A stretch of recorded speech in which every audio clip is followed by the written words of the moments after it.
ओम श्री विष्णवे नमः। आप सभी का हमारे चैनल पे बहुत बहुत स्वागत और अभिनंदन है। आज आप सभी लोग सुनेंगे कार्तिक मास महात्म का अध्याय 11। इसी के साथ आप सभी लोग सुनेंगे भगवत गीता का पाठ, विष्णु चालीसा का पाठ, तुलसी माता की कथा और तुलसी माता की आरती। नारद जी बोले, देवताओं और दैत्यों के युद्ध में वे दैत्य नंदीश्वर गणेश जी स्वामी कार्तिकेय इत्यादि को देखकर द्वंद्व युद्ध के लिए दौड़ गए। काल नेमी नंदी के शुभ गणेश जी के व निशुंभ नंदी स्वामी कार्तिकेय के पास कवच धारण करके युद्ध के लिए जा पहुंचे। निशुंभ ने स्वामी कार्तिकेय के मोर के हृदय में 5 बाण मार दिए। वे मूर्छित होकर गिर गया। इसके बाद कार्तिक शक्ति को उठाना ही चाहते थे कि निशुंभ ने अपनी शक्ति से उनकी शक्ति को काट दिया। नंदीश्वर ने सहस्त्र बाणों से काल नेमी का सारथी और घोड़ा भी काट दिया। काल नेमी ने क्रोध करके नंदी के धनुष को काट दिया। इसके बाद उस बलि ने काल नेमी के छाती में त्रिशूल मारा। त्रिशूल से उसका हृदय फट गया। घोड़े मर गए, सारथी मर गया। ऐसे काल नेमी ने फिर भी पर्वत खंडों से नंदीश्वर को गिरा दिया। इसके बाद शुंभ रथ में बैठे हुए गणेश जी मूसक पर बैठकर दोनों आपस में बाणों से लड़ने लगे। गणेश जी ने एक बाण शुंभ के हृदय में मारा और 3 बाण सारथी के हृदय में मारकर उसको घायल कर दिया। फिर शुंभ ने भी कुपित होकर मूसक जी और गणेश जी को बाण मारकर मेघ की तरह गर्जना की। बाणों से घायल मूसक जब चल नहीं सका तब गणेश जी उसके ऊपर से उतरकर पैदल चलने लगे। फिर गणेश जी ने उसे फरसा मारकर शुंभ को पृथ्वी में गिरा दिया और आप मूसक पर बैठ गए। इसके बाद काल नेमी और निशुंभ दोनों ही बाणों से गणेश जी को मारने लगे। जैसे कोई मनुष्य अंकुश हाथी को मारे, तब महाबली वीरभद्र गणेश जी को पीड़ित देखकर अनेक भूतों तथा कुष्मांड भैरव, बैताल योगिनीगण और पिशाच सहित दौड़कर आए। फिर किलकिला शब्द और सिंह की गर्जना से पूर्ण हुए पृथ्वी को कपाने लगे। वे भूमि पर दौड़कर दैत्यों को खाते और संग्राम में उछलते कूदते रहते। नंदीश्वर और स्वामी कार्तिक सावधानी से संग्राम में बाणों से दैत्यों को मारने लगे। छिन्न भिन्न मरी हुई तथा शिव जी के गढ़ों से खाई हुई दैत्यों की सेना व्याकुल और उदास हो गई। जब जलंधर की सेना को छिन्न भिन्न देखकर बड़ी ध्वजा वाले रथ में बैठकर गढ़ों के सम्मुख आया, उस समय जालंधर के बाणों से पृथ्वी ऐसे ढक गई जैसे आकाश कोहरे से ढक जाता है। अब जालंधर ने 5 बाण गणेश जी के, 9 बाण नंदी के और 20 बाण वीरभद्र के मारे और मेघ की तरह गरजने लगा। तब कार्तिकेय जी ने एक शक्ति दैत्य के मारी, जिसके प्रहार से दैत्य का चित्त व्याकुल हो गया। फिर उसने भी क्रोध में आकर गदा से स्वामी कार्तिकेय को मारा। गदा के लगने से स्वामी कार्तिक भूमि पर गिर पड़े। इसी तरह जालंधर ने नंदी को भी पृथ्वी पर गिरा दिया।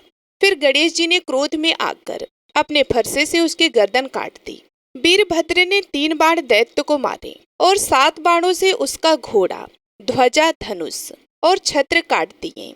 दैत्यराज ने भयंकर शक्ति से गणेश जी को गिरा दिया और दूसरे रथ में बैठकर वीरभद्र के पास आया। सूर्य के समान तेज वाले वीरभद्र आपस में लड़ने लगे। वीरभद्र ने बाणों से उसके घोड़े गिरा दिए और धनुष भी काट दिया। तब जालंधर परग लेकर दौड़ गया।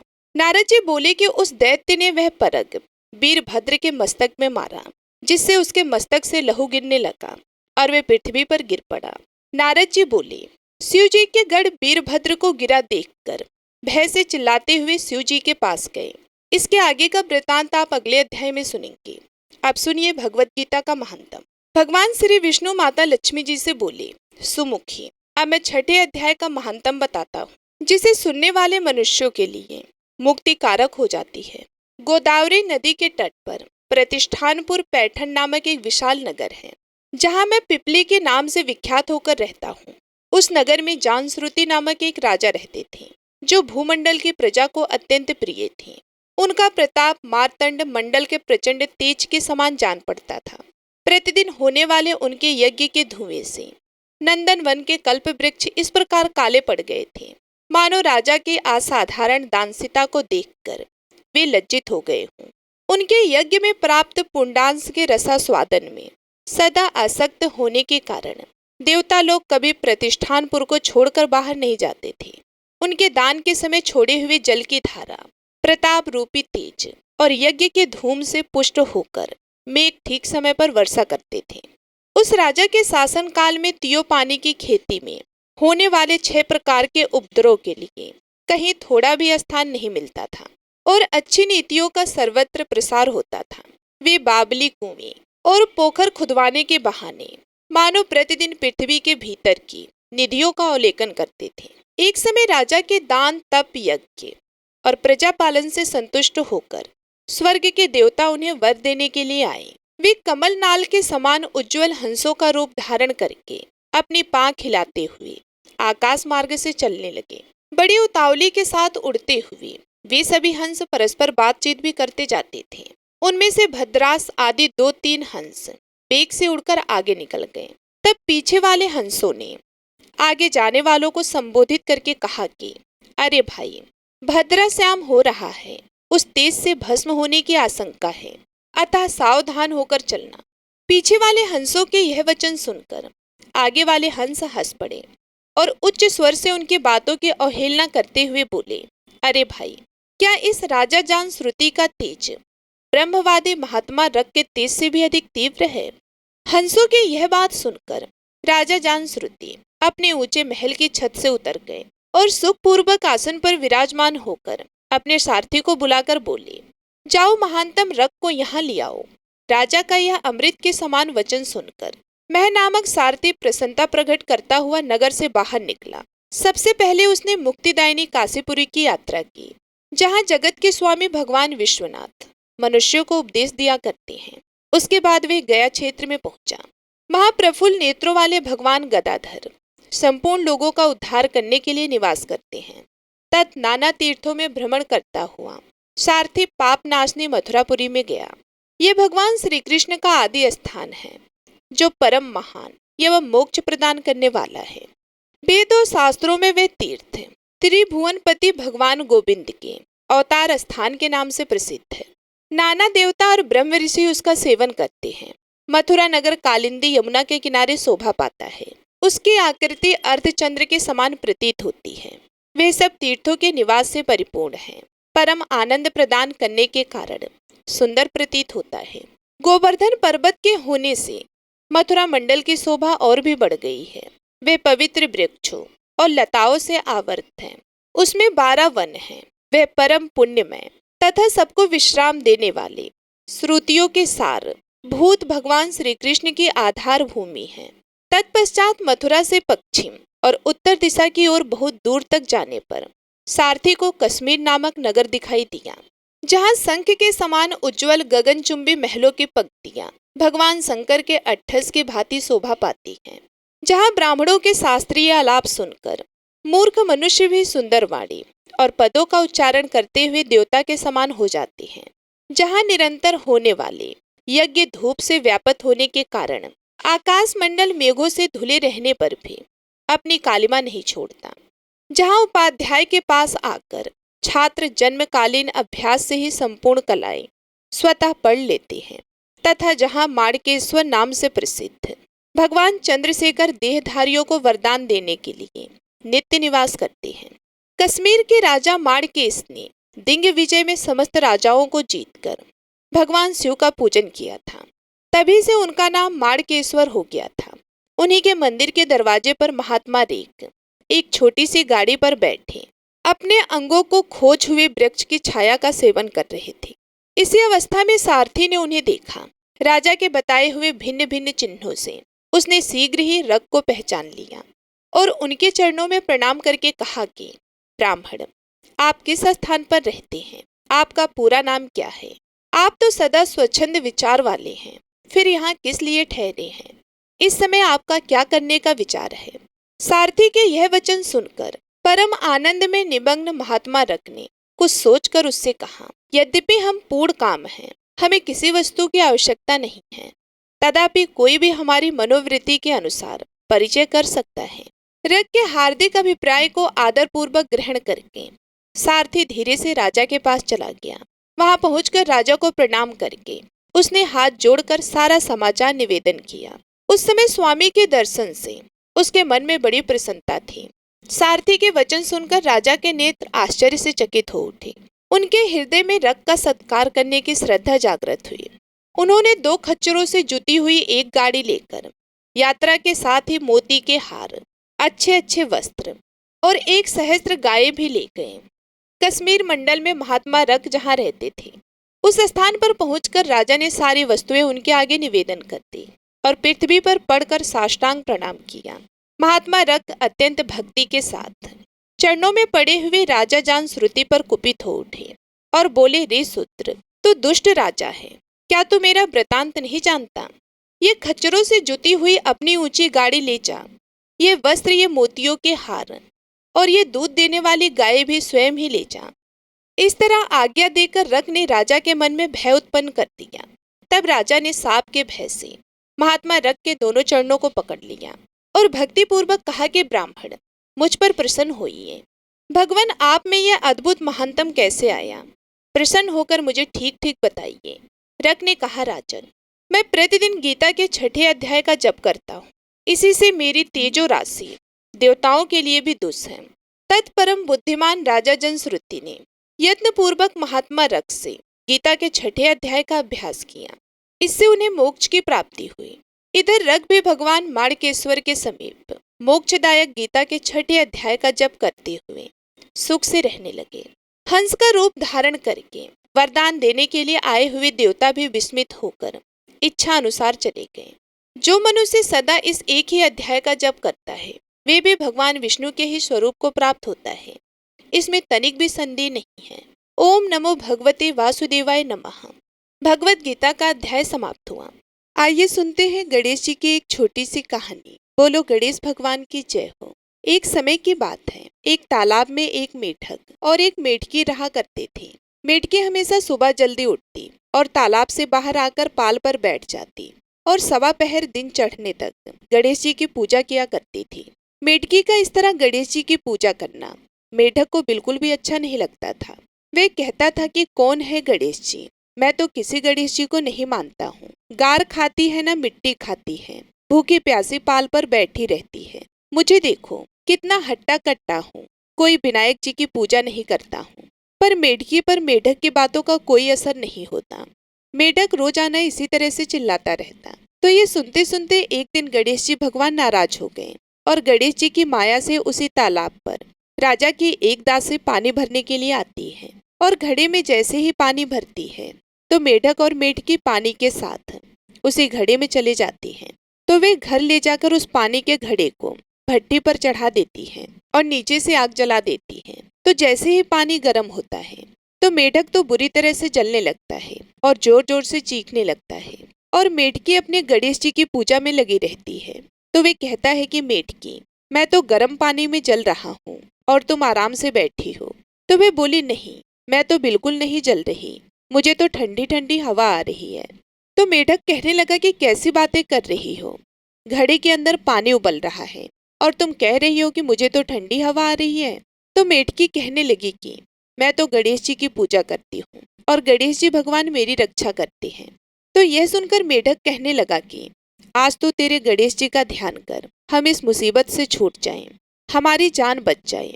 फिर आज के बाद मैं भी तुम्हारे साथ रोजाना 1.15 दिन चढ़ने तक गणेश जी की पूजा किया करूंगा। तब तक कुछ भी नहीं खाऊंगा, पूजा करने के बाद ही गार मिट्टी खाया करूंगा। तो मेढक के कहने पर मेढकी ने मन ही मन गणेश जी का स्मरण किया। तो गणेश जी की माया से वहां पर 2 सांड लड़ते हुए आए और उस मटके से टकरा गए। मटका फूट गया और मेढक और मेढकी बाहर निकलकर तालाब में पहुंच गए। अब मेढक को गणेश जी की माया समझ में आ गई।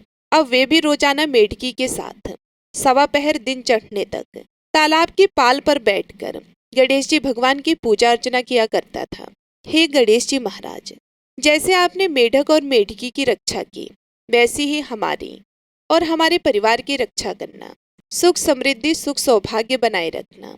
बोलो गणेश जी महाराज की जय। अब आप सुनेंगे तुलसी माता की कथा और तुलसी माता की आरती। एक बार एक गांव में एक बुजुर्ग महिला रहा करती थी। वे बहुत ही पूजा पाठ किया करती थी। वह रोज तुलसी माँ की पूजा करती थी। वह बुजुर्ग महिला रोज तुलसी माता से कहती कि हे तुलसी माँ, तुम मुझे बहू दो, पीताम्बर की धोती दो, मीठा मीठा ग्रास दो, बैकुंठ में वास दो, चटक की चाल दो, पटक की मौत दो, चंदन का काठ दो, रानी सा काज दो, दाल भात का भोजन दो, 11 की मौत दो और कृष्ण जी का कंधा दो। वे बुजुर्ग महिला हर महीने में तुलसी माता की रोज पूजा करती और उनके विरले को रोज सींचती। तुलसी माता बुजुर्ग महिला की बात सुनकर धीरे धीरे सूखने लगी। तभी भगवान श्री कृष्ण जी ने देखा कि तुलसी माता सूख रही हैं और तभी एक दिन भगवान श्री कृष्ण तुलसी माता जी के पास प्रकट हुए और भगवान श्री कृष्ण जी ने तुलसी माता से पूछा कि तुम क्यों सूख रही हो? सभी महिलाएं तुम्हारी पूजा करती हैं और तुमको रोज सींचती हैं, लेकिन फिर भी तुम सूखती जा रही हो, इसका कारण क्या है? जिसके बाद तुलसी माता ने भगवान श्री कृष्ण जी से कहा कि हे प्रभु, एक बुजुर्ग महिला मेरे पास रोज आती है और रोज एक ही बात बोलती है। कहती है कि हे तुलसी माता सबकी दाता, मैं तेरा बिरला सींचती हूँ, तुम मुझे बहू दे, पीताम्बर की धोती दे, मीठा मीठा ग्रास दे, बैकुंठ में वास दे, चटक के चाल दे, पटक के मौत दे, चंदन का काट दे, रानी सा रास दे, दाल भात का भोजन दे, 11 के मौत दे और कृष्ण जी का कंधा दे। मैं उस बुजुर्ग महिला की सारी मनोकामनाएं पूरी कर सकती हूँ, लेकिन उसकी एक मनोकामना पूरी नहीं कर सकती। मैं कृष्ण जी का कंधा कहाँ से दूंगी? भगवान श्री कृष्ण जी तुलसी माता की बात सुनकर जोर जोर से हंसने लगे और फिर भगवान श्री कृष्ण जी ने तुलसी माता जी से कहा कि तुम चिंता मत करो, जब ये बुजुर्ग महिला की मृत्यु होगी तब मौके पर मैं उसको कंधा दे दूंगा। अब सुबह जब वह पूजा करने आए तब कह देना कि सब कुछ तुम्हें मिल जाएगा। कुछ दिनों बाद वे वृद्ध महिला ठोकर खाकर रास्ते में गिरकर मर गई। पूरे गांव के सभी लोग आए और उस महिला को सभी लोग धर्मात्मा मानते थे। उसको तुलसी जी की डोकरी कहते थे। उसके परिवार में कोई भी नहीं था, इसलिए गांव वाले ने ही उसके अंतिम संस्कार करने की योजना बनाई और उसे नहलाकर जब बैकुंठी पर बिठाने के लिए उसे उठाने लगे तो उसका मृत शरीर इतना भारी हो गया था कि उसे कोई उठा ही नहीं पाया। यह सब देखकर वहां के सभी लोग तरह तरह की बातें करने लगे और कहने लगे कि यह इतना पूजा पाठ करती थी, हर समय माला फेरती थी, इसलिए यह इतनी भारी हो गई है। वे पूरे गांव में चर्चा होने लगी कि डोकरी माई कोई भक्ति नहीं करती थी, यह छल कपट करती थी। हम जिसे धर्मात्मा समझते थे वह पापी है जो कि किसी से भी नहीं उठ पा रही है। यह इसके कर्मों की सजा है। इधर भगवान ने सोचा कि मेरे भक्तों की निंदा हो रही है, इसलिए भगवान ने बूढ़े ब्राह्मण का भेष धारण करके वहां पर आए और वहां पर एक व्यक्ति से पूछने लगे कि यहाँ पर इतनी भीड़ क्यों लगी है, जिससे लोग कहने लगे कि यह डोकरी माई मर गई हैं और पाप इतना था कि जिससे ये उठ नहीं पा रही हैं। सब उठा उठा कर थक गए। तब ब्राह्मण ने कहा कि मुझे एक बात डोकरी के कानों में कहने दो, फिर वे देखो कैसे उठती हैं। तो सभी लोगों ने कहा कि आप भी प्रयास करके देख लीजिए। तब भगवान ने उस वृद्ध महिला के कानों में कहा कि हे डोकरी माई, देखो मैं आ गया हूँ।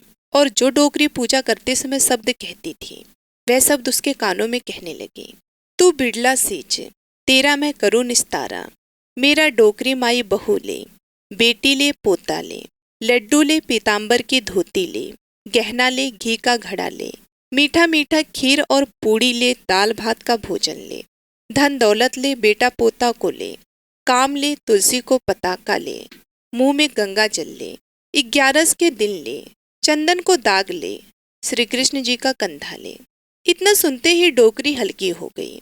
भगवान ने बोला आओ और उसको उठाओ। भगवान ने हाथ लगाया और डोकरी उठ गई। सबको बड़ा ही आश्चर्य हुआ। उसे खूब धूमधाम से ले जाया गया। भगवान उसे अपने कंधे पर ले गए। पूरे गांव में इसकी चर्चा होने लगी, जिससे उसको मुक्ति मिल गई और वह बैकुंठ में चली गई। सभी लोग देखते रहे। सभी लोगों ने देखा कि शमशान घाट तक तो ब्राह्मण साथ ही आया था, लेकिन अब वह दिखाई नहीं दे रहा। इससे लोगों को समझ में आ गया कि वो कोई और नहीं, स्वयं भगवान बूढ़े ब्राह्मण के रूप में आए थे। बोलिए श्री राधा कृष्ण भगवान की जय। बोलिए श्री तुलसी शालिग्राम जी की जय। अब आइए सुनते हैं लप्सी और तपसी की कथा, जो कि हर व्रत के बाद में अवश्य सुनना चाहिए, क्योंकि ऐसा कहा जाता है कि बगैर लप्सी और तपसी की कथा सुने बगैर कोई भी व्रत कथा पूर्ण नहीं होता। तो आइए बड़ी ही श्रद्धा से लप्सी और तपसी की कथा को सुनते हैं। एक लप्सी था, एक तपसी था। तपसी हमेशा भगवान की तपस्या करता था तपसी हमेशा भगवान की तपस्या करता था, लेकिन उसे चोरी करने की आदत थी। लपसी हमेशा सवा सेर की लपसी बनाता और पहले भगवान को भोग लगाता, उसके बाद में स्वयं भोजन करता। दोनों भाइयों का यही नियम था। तो एक दिन किसी बात को लेकर दोनों में कहासुनी हो गई। तो तपसी बोला कि मैं रोजाना भगवान की तपस्या करता हूँ, इसलिए मैं बड़ा हूँ। तो लपसी बोला कि मैं रोज भगवान को सवा सेर की लपसी का भोग लगाता हूँ, इसलिए मैं बड़ा हूँ। ऐसा कहते हुए दोनों जोर जोर से लड़ने लगे। तभी वहां से नारद जी गुजर रहे थे। दोनों को लड़ता हुआ देखकर वहां आए और उनसे पूछा कि तुम दोनों क्यों लड़ रहे हो। तो दोनों ने अपने आप को बड़ा बताया और साथ में बड़ा होने का कारण भी बताया। तो नारद जी बोले कि मैं तुम्हारा फैसला कर दूंगा, कल आऊंगा, बता भी दूंगा कि तुम दोनों में से कौन बड़ा है। दूसरे दिन लपसी और तपसी नहाकर अपनी रोज की भक्ति करने आए। तो नारद जी ने छुपकर 1.25 करोड़ की एक एक अंगूठी उन दोनों के आगे रख दी। जैसे ही भक्ति करते हुए तपसी की नजर उस अंगूठी पर पड़ी तो उसने चुपचाप उस अंगूठी को उठाई और अपने पैरों के नीचे दबा ली। लपसी की नजर अंगूठी पर पड़ी, लेकिन उसने ध्यान नहीं दिया। उसने पहले भगवान को भोग लगाया और फिर स्वयं भोजन करने के लिए बैठ गया। थोड़ी देर बाद नारद जी सामने आए। तो दोनों ने पूछा कि अब बताओ, हम में से कौन बड़ा है। तो नारद जी ने तपसी से खड़ा होने के लिए कहा तो वे खड़ा हुआ। तो उसके पैर के नीचे दबी हुई अंगूठी दिखाई दी। तो नारद जी ने तपसी से कहा कि तपस्या तो तुम रोज करते हो, लेकिन इतनी तपस्या करने के बाद भी तुम्हारी चोरी करने की आदत नहीं गई। ये अंगूठी मैंने ही तुम दोनों के आगे रखी थी। मैं ये देखना चाहता था कि तुम दोनों में से किसके मन में लालच है। तो तुझे तो अंगूठी दिखाई पड़ते ही झट से अपने पैरों के नीचे दबा ली। लेकिन लपसी का ध्यान अंगूठी पर जाने के बाद भी लपसी ने अंगूठी को नहीं उठाया और ना ही ध्यान दिया। उसने सिर्फ अपने भगवान जी में ध्यान रखा, उन्हें भोग लगाया और बाद में स्वयं भोजन करने लगा। इसलिए लपसी बड़ा है और तुम्हें तुम्हारी तपस्या का कोई भी फल मिलने वाला नहीं है। जितनी चाहे मर्जी तुम तपस्या कर लो, तुम्हें इसका कोई भी फल नहीं मिलेगा। तो तपसी को यह सुनकर बहुत ही दुख हुआ और वे शर्मिंदा होकर नारद जी से माफी मांगने लगा और कहने लगा, आज तक की मेरी गलती माफ करो और मुझे बताओ कि मेरी तपस्या का फल कैसे मिलेगा। आज के बाद कभी भी मैं चोरी नहीं करूंगा। तो नारद जी ने कहा कि यदि कोई गाय और कुत्ते को रोटी नहीं बनाएगा तो उसका फल तुझे मिलेगा। यदि कोई आदमी ब्राह्मण को भोजन करवा कर उसे दक्षिणा नहीं देगा तो उसका फल भी तुझे ही मिलेगा। अगर किसी को सूत वाली साड़ी अगर हम देते हैं, उसके ऊपर अगर भेंट स्वरूप कुछ रुपए नहीं देंगे तो उसका फल भी तुझे ही मिलेगा। अगर कोई व्यक्ति दिए से दिया जलाएगा तो उसका फल भी तुझे ही मिलेगा। अगर कोई औरत आंगन लीप कर चौका नहीं लीपेगी तो उसका फल भी तुझे ही मिलेगा। यदि कोई व्रत कथा में सारी कहानी सुन ले लेकिन तुम्हारी कहानी ना सुने तो उसका फल भी तुझे ही मिलेगा। उस दिन से हर व्रत कथा और कहानी के साथ लपसी और तपसी की कहानी कही और सुनी जाती है। आइए अब सुनते हैं तुलसी चालीसा।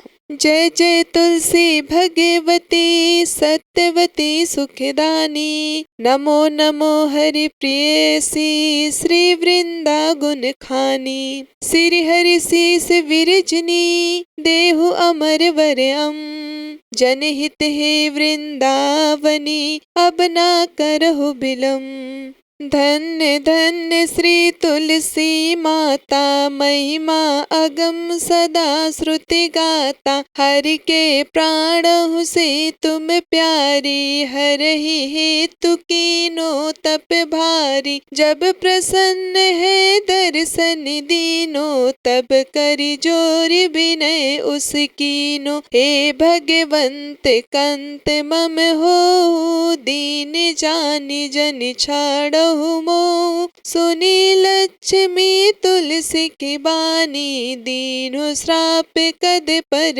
आनी। उस अयोग्य वर मांगन हारी, हो बिटप तुम जड़ तनुधारी। सुन तुलसी हो स्रवते ही ठामा, करहु वास तुहु नीचन धामा। दियो वचन हरि तब तत्काला, सुनहु सुमुख जनि हो बिहाला। समय पाई व्यहुरो पति तोरा, पूजहु आस वचन सत मोरा। तब गोकुल मह गोप सुदामा, तासु भई तुलसी तू बामा। कृष्ण रास लीला के माही, राध सक्यो प्रेम लखि नाही। दियो श्राप तुलसी तत्काला, नर लोकहि तुम जन्महु बाला। यो गोप वह दानव राजा, शंख चूड़ नामक सिर ताजा। तुलसी भई तासु की नारी, परम सती गुण रूप अगारी। अस दे कल्प बीत जब गयऊँ, कल्प तृतीय जन्म तब भयऊँ। वृंदाना में भयो तुलसी को, असुर जलंधर नाम पति को। कर अति द्वंद अतुल बल धामा, लीन शंकर से संग्रामा। जब निज सैन्य सहित शिव हारे, मरहि न तब हर हर ही पुकारे। पतिव्रता वृंदा थी नारी, को न सके पतहि संघारी। तब जलंधर ही भेष बनाई, वृंदा ढींगे हरि पहुँचो जाई। शिव हित लई कर कपट प्रसंगा, कियो सतीत्व धर्म तो ही भंगा। भयो जलंधर कर संघारा, सुनि उर शोक भयो उपारा। ते छड़ दियो कपट हरि टारी, लखी वृंदा दुख गिरा उचारी। जलंधर जस हत्यो अभिभीता, सोई रावण तस हरि ही सीता। अस प्रस्तर सम हृदय तुम्हारा, धर्म खंडी मम पतहि संघारा।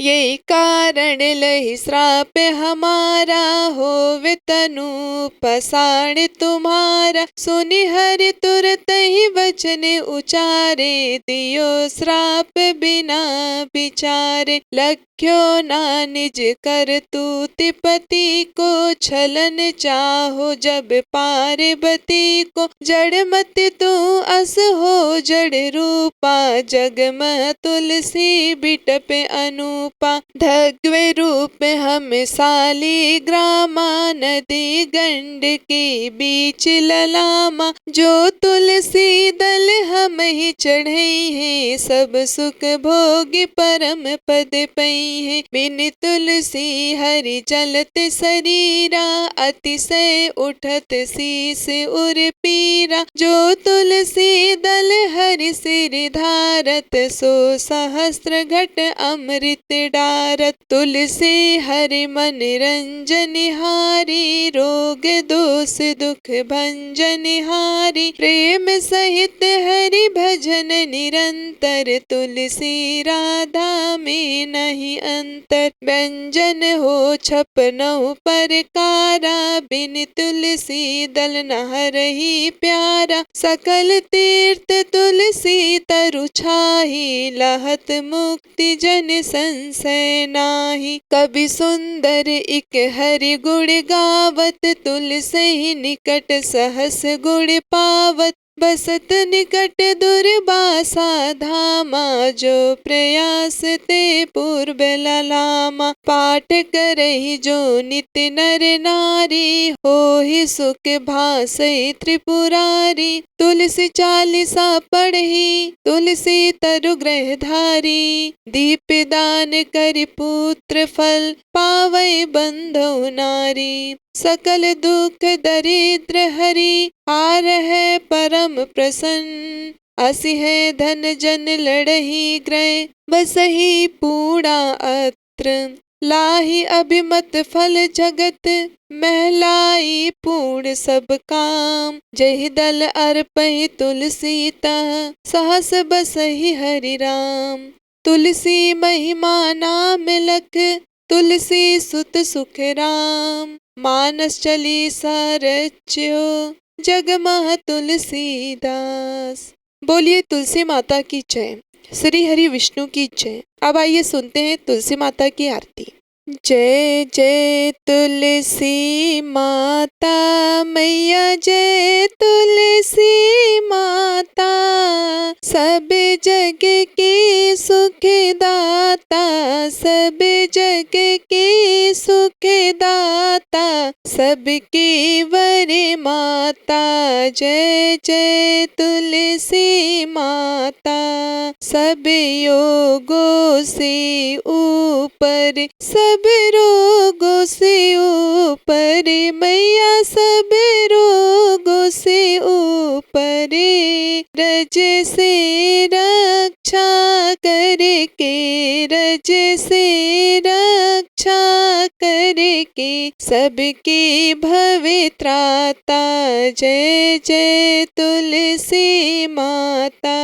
बटुपुत्री है श्यामा, सुरबल्ली है ग्रामा, मैया सुरबल्ली है ग्राम्या। विष्णु प्रिय जो नर तुमको सेवे, विष्णु प्रिय जो नर तुमको सेवे, सो नर तर जाता, जय जय तुलसी माता। हरि के शीस विराजत, त्रिभुवन से हो वंदित, मैया त्रिभुवन से हो वंदित। पतित जनों की तारिणी, पतित जनों की तारिणी, तुम हो विख्याता, जय जय तुलसी माता। लेकर जन्म विजन में आई दिव्य भवन में, मैया आई दिव्य भवन में। मानो लोक तुम्ही से, मानो लोक तुम्ही से, सुख संपत्ति पाता, जय जय तुलसी माता। हरि को तुम अति प्यारी, श्याम बड़े सुकुमारी, मैया श्याम बड़े सुकुमारी। प्रेम अजब है उनका, प्रेम अजब है उनका, तुमसे कैसा नाता, जय जय तुलसी माता। हमारी विपद हरो तुम, कृपा करो माता, मैया कृपा करो माता। जय जय तुलसी माता, जय जय तुलसी माता, मैया जय तुलसी माता। सब जग की सुख दाता, सब जग की सुख दाता, सबकी वर माता, जय जय तुलसी माता। प्रेम से बोलिए तुलसी माता की जय, माता लक्ष्मी की जय, भगवान विष्णु जी की जय। ये थी आज की कार्तिक मास के महंतम की कथा। आशा करती हूँ आपको आज की ये कथा पसंद आई होगी और आप हमारे आने वाली वीडियो का भी इंतजार करेंगे। आप सभी का दिन शुभ एवं मंगलमय हो, इसी कामना के साथ मैं आप सभी लोगों से विदा लेती हूँ। मिलती हूँ मैं आप सभी लोगों से अगले वीडियो में। तब तक के लिए नमस्कार।